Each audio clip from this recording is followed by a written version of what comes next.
मित्र नमस्कार. सकाळी सकाळी शेतात आलो. आता भरपूर दिवस झाले, जवळपास 2 आठवडे झाले शेतात पेरलं होतं, पण ते पाहिलंच नाही. म्हणलं चला एकदा चक्कर मारू.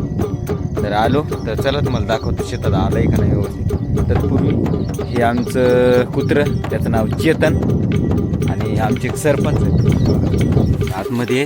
हे आमचे सरपंच आहेत.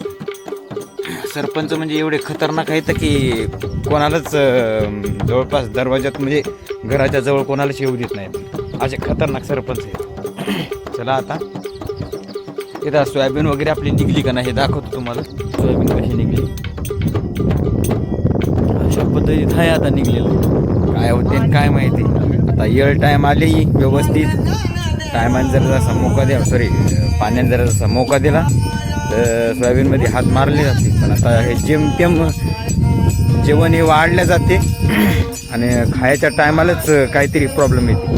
म्हणजे सांगण्याचा मुद्दा म्हणजे असा आहे की नेमकंच सोयाबीन व्यवस्थितरित्या सोंगणं गिंगणं चालू असते, त्या टायमात जमा करायच्या टायमातच पाणी येते. तर असं व्हायला नाही पाहिजे, कारण प्रत्येक शेतकऱ्याची हीच व्यथा आहे. व नेमकाच घास तोंडात जायचा तर काही ना काही अडथळा येणार, असं हे प्रत्येक वर्षी होत असते.